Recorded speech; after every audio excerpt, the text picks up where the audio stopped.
আল্লাহওয়ালা 7 যুবক গুহার মধ্যে ঢুকছে। কোরআনে আছে না নাই? সূরা কাহাফ ঘুমাই রইছে। আল্লাহ সূর্যরে বলছেন ওয়াতারাশ শামসা ইযা তালাআত তাযাওয়ারু আন কাহফিহিম যাতাল ইয়ামিন। যখন সূর্যকে দেখবা সূর্য উঠতেছে, তাদের গুহাটা এমন খোলা জায়গায়, সূর্য যদি তাদের মাথার উপর দিয়ে যায় তাহলে সূর্যের আলোতে শরীর জ্বলে যাবে। আল্লাহ তাআলা সূর্যকে বললেন, সূর্য এমন অ্যাঙ্গেলে পার হয়ে যাও, তারা যে গুহায় আছে গুহার পাশে যে উঁচু মাটি আছে, তুমি অ্যাঙ্গেল হয়ে গেলে, অ্যাঙ্গেলে পার হলে কি হবে? ডাইরেক্ট রোদটা গায়ে পড়বে না, ওই মাটির ছায়া পড়বে তাদের শরীরে। আল্লাহু আকবার। ছায়া পড়লে একটু গরমের দরকার, গরমটাও পাইলো, আবার তীব্র রোদ থেকে বাঁচা দরকার, বাঁচাও গেল। খেদমতটা কে দিতেছে? সূর্য নিজে, আল্লাহর হুকুমে। কার হুকুমে? সূর্য এই পৃথিবীর মতো 13 লক্ষ পৃথিবীর সমান একটা সূর্য। কত লক্ষ? 13 লক্ষ পৃথিবীর সমান একটা সূর্য 60টা যুবকের সেবায় নিয়োজিত হয়ে গেছে। মানুষ যদি আল্লাহর খেদমতে নিয়োজিত হয়, গোটা সৃষ্টি জগৎ তার খেদমতে নিয়োজিত হয়। ঠিক না বে ঠিক? ও মুসলমান, কিয়ামতের আগে সেই সময় আমরা এখন পার হচ্ছি। আমরা কিন্তু কিয়ামতের আগের সময়টা পার হচ্ছি, কিয়ামতের রেঞ্জের মধ্যে ঢুকে আছি, কিয়ামতের সীমানার মধ্যে আমরা, কিয়ামতের গান পয়েন্টে আমরা। কোন বেঈমানের এখন আর নাজাত নাই, মুক্তি নাই। যদি বেঈমানি করে আকাশের মারের ছোটে মানচিত্র থেকে নিচে চলে যাবে। এখন টাইম নাই। ও ভাইরা, সূর্য পশ্চিম থেকে উঠলে বেনামাজি নামাজি হয়ে যাবে, সেই নামাজ কবুল হবে না। কখন পশ্চিম থেকে উঠে? যে কোনো সময় উঠে যেতে পারে। বিজ্ঞানীরা বলে সময় বেশি নাই। লা ইয়ানফাউ নাফসান ঈমানুহা লাম তাকুন আমানাত মিন ক্বাবলু আও কাসাবাত ফি ঈমানিহা খায়রা। সূর্য পশ্চিম থেকে উঠলে নতুন কোন ঈমানদারের ঈমান, নতুন কেউ ঈমান আনলে সেই ঈমান আর কবুল হবে না। নতুন কোন বেনামাজি নামাজি হলে সেই নামাজ কবুল হবে না। বেরোজগার রোজাদার হলে কবুল হবে না। তওবার দুয়ার বন্ধ। পশ্চিমে সূর্য উঠে গেলে তওবার দুয়ার বন্ধ। ও ভাইয়েরা, দুনিয়ার সময় বেশি নাই। দুনিয়ার সময়, বাংলাদেশের মুসলমান, এই বাংলাদেশ আমাদের কোরআনের বাংলাদেশ, ইসলামের বাংলাদেশ। 1947 সালে এই বাংলাদেশের জন্ম হয়েছে। এই মানচিত্র আমরা পাইছি 71 না 47-এ? কবে? 47-এ। কেন পাইছি জানা আছে আপনাদের কারো? কি জন্য পাইলাম? মুসলমান হওয়ার কারণে পাইছি। এই মানচিত্র পাইছি কোরআনওয়ালা হওয়ার কারণে। এই মানচিত্র পেয়েছি ইসলামওয়ালা হওয়ার কারণে। এই মানচিত্র পেয়েছি লা ইলাহা ইল্লাল্লাহ ওয়ালা হওয়ার কারণে। দ্বিজাতি তত্ত্বের ভিত্তিতে, টু নেশন থিওরির ভিত্তিতে, যে ভারতবর্ষে যারা আমরা আছি দুই জাতি, এক জাতি মুসলিম আর এক জাতি হিন্দু, ঠিক নয় কি? তাহলে দ্বিজাতি তত্ত্বের কারণে এই মানচিত্র আমরা পেয়েছি। আজকে ইসলামকে ভুলে যাও। আজকে ইসলামের কথা বললে তোমরা বলবা মৌলবাদী। গত শতাব্দীতে বলেছে জঙ্গি, মৌলবাদী, চরমপন্থী। এখন লাথি মারি এগুলিকে। এগুলি যারা বলবে সারা পৃথিবীর লাথি খাবে তারা, ইনশাআল্লাহ। ও ভাইয়েরা, এই মানচিত্র পাওয়ার, এই বাড়ি যে পাইলেন, এই মাঠ, যে মাঠে আজকে মাহফিল করতেছেন, এই মাহফিল করতে পারতেছেন কেন? যে মানচিত্র, স্বাধীন মানচিত্র পেয়েছেন কিসের কারণে? শুধু ইসলামের কারণে। দুই জাতি তত্ত্বের এক জাতি আমরা ছিলাম। কোন সে জাতি? মুহাম্মদ সাল্লাল্লাহু আলাইহি সাল্লামের জাতি, মুসলিম জাতি। এই জাতি মুসলিম জাতি হওয়ার বরকতে, ইসলাম আমাদের ধর্ম হওয়ার বরকতে আমরা কোরআনওয়ালা জাতি। এই বরকতে 47-এর এই মানচিত্রটা আমরা লাভ করেছি। 71 এই মানচিত্রের এক ধূলিকণা কোনো বেশ কম হয় নাই। ওই যেটা আগে ছিল সেটাই, শুধু ভারতে মারামারি লাগাই দিয়ে আমাদের পাকিস্তানি মুসলমান ভাই আর বাংলাদেশি মুসলমান ভাই দুইটার মধ্যে মারামারি লাগাইছে কে? মিথ্যুক ভারত, মিথ্যাবাদী ভারত। এরা সহ্য করতে পারেনি, তারা মাইনকার চিবায় পড়েছিল। এই জন্য কি চিবা? মাইনকার চিবা কয় না, আমি কই কুমিরের চোয়ালের চিপায় পড়ছে। এক পশ্চিমে এক চোয়াল আর পূর্বে আরেক চোয়াল, মাঝখানে ইন্ডিয়া। ঠিক না?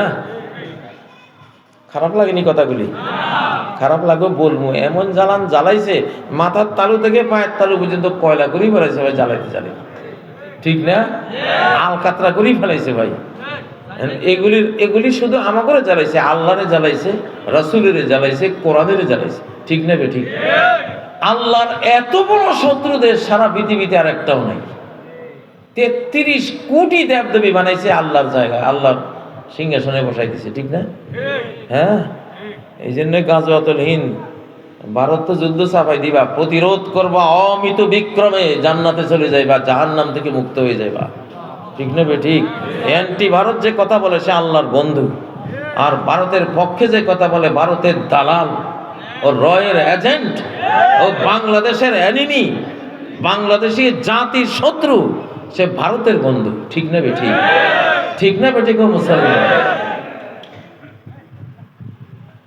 কিছুদিন আগে অপারেশন সিন্দুর একটা গেছে না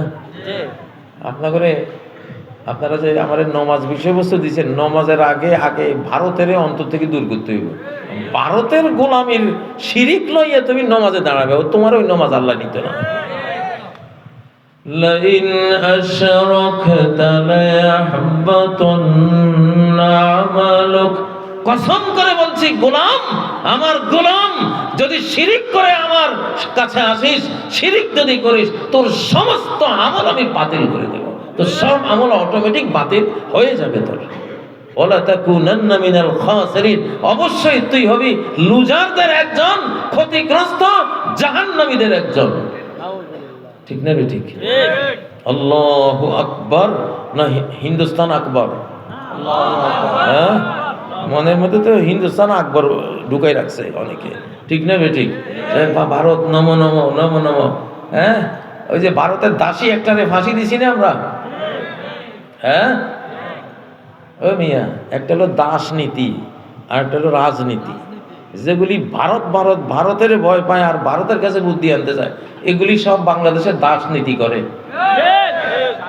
এই সম্মানিত মুসলমান জাতিটাকে ভারতের দাসী বানাবার নীতি করে ওরা। ঠিক না বে ঠিক? লাথি মারি তোদের এইসব রাজনীতি রে, তোদের এইসব দাস নীতি বাংলাদেশে চলবে না। এগুলি আমরা রহিত করে দিয়েছি 5ই আগস্ট। ঠিক না বে ঠিক? রাজার মতো সাহস যদি থাকে, যদি রাজা হতে পারিস, রাজা মানে কি? নির্ভীক, কারো কুছ পরোয়া নেই, নাকি? যার ভিতরে স্বাধীনতা আছে, রাজকীয় মনোভাব আছে, গোলামী মনোভাব নাই, দাসীর মনোভাব নাই, ভারতীয় পদলেহনের মনোভাব নাই, বাংলার আকাশে বাতাসে রাজত্বের মতো, রাজার মতো যে থাকতে জানে, সে এই দেশে রাজনীতি করবে। তবু মুখের ভারত নামটা শুনি দেখি খালি, তবু কি করা লাগে রেডি হচ্ছি আমরা ইনশাআল্লাহ। ভারতের কোন দালাল যদি ভোট দেন, আসমানের মার খাওয়াই দেব। কোন বাংলাদেশি যদি কোন ভারতীয় দালালের ভোট দেয়, কার মার খাওয়ানো? আমি আসমানি মার শিখে রাখছি আলহামদুলিল্লাহ। আল্লাহুম্মা বিকা আজুনু ওয়া বিকা আসুনু ওয়া বিকা উকাতিল। আমরা আল্লাহর এমন কিছু গোলাম বান্দারা আছি, আমরা আল্লাহরে দিয়ে মারামারি করি, নিজেরা করি না। আমাদের নবী শিখেছেন আল্লাহুম্মা বিকা আজুলু, আমি শুধু আপনারে দিয়ে আন্দোলন করি, নিজে কোনো আন্দোলন করি না, আর কিচ্ছু দিয়ে আন্দোলন করি না, আপনারে দিয়া। আমি দেখছি আপনারে দিয়ে আন্দোলন না করলে ঠকল লাগে। আমি আপনারে দিয়া খালি এক মুঠি বালি নিয়ে নিক্ষেপ করেছিলাম হাজার শত্রুর দিকে।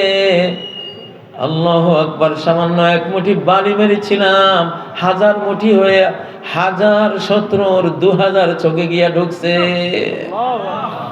ওমা রমাইতা إذ رميت ولكن الله رمى 8:17 এই আয়াতের নাম কি 8:17 তুরস্কের 720 বছরের যে রাজত্ব 3.5 মহাদেশব্যাপী আফ্রিকা ইউরোপ এশিয়া আমেরিকা মিলে যে সাম্রাজ্য ছিল তাদের প্রত্যেকটা অস্ত্রের গায়ে লেখা থাকতো 8:17 8 নম্বর সূরার 17 নম্বর আয়াত এই আয়াতটা পুরো পড়তাম ফালাম তাকুতুলুহুম ও মিয়ারা তোমরা মারো নাই যা যুদ্ধের ময়দানে সৈন্য মারছো কাতারে কাতারে তোরা মারছো আমি মারছি এগুলিরে আমি মারছি ইনি আমার শত্রু আল্লাহু আকবার কথাটা কি কে মারছে আল্লাহ যদি কাউকে মারতে চায় ভারত শোন রে শোন আল্লাহ যদি তো করে মারতে চায় বাঁচতে পারতি না হাসিনারে বাঁচাতে পারছিস হ্যাঁ বাঁচাতে গেলে নিজেও মরবি ফালাম তাকতুলুহুম তোমরা ওদেরকে হত্যা করনি ওয়ালাকিন্নাল্লাহ কাতালাহুম বরং আল্লাহই ওদেরকে হত্যা করেছে মুসলমানের হাতে বাহ্যিক মুসলমানের কোপ মারে কোপ এটা আসলে মারে কে আল্লাহ দেখা যায় তোমার হাত কিন্তু আসলে কাজ করে আল্লাহর হাত ইয়াদুল্লাহি ফাওকা আইদিহিম তাদের হাতের উপরে আল্লাহর হাত ক্রিয়াশীল রয়েছে আল্লাহু আকবার ওয়ালাকিন্নাল্লাহ কাতালাহুম আল্লাহ তাদেরকে হত্যা করেছে ওমা রামাইতা ইয রামাইতা ওয়ালাকিন্নাল্লাহ রামা তুমি যখন এক মুঠি বালি নিক্ষেপ করছিলে বাহ্যিক তো তুমি নিক্ষেপ করেছো কিন্তু আসলে নিক্ষেপ করেছে কে আল্লাহ মুসলমান এই আয়াত খেয়াল রাখেন 8:17 বাংলাদেশে যত লাঠি ছোটা সবগুলোর মধ্যে 8:17 লেখা থাকবে ইনশাআল্লাহ কি 8:17 আমাদের সৈন্যবাহিনীরা রাইফেলের মধ্যে লেখা থইও 8:17 যে এই রাইফেলের গুলি আমি মারি নাই কে মারছে আল্লাহ মারছে শত্রু আল্লাহ শত্রুর বিরুদ্ধে যখন এটা গর্জে উঠবে তখন সে ফায়ার কার ওটা আল্লাহ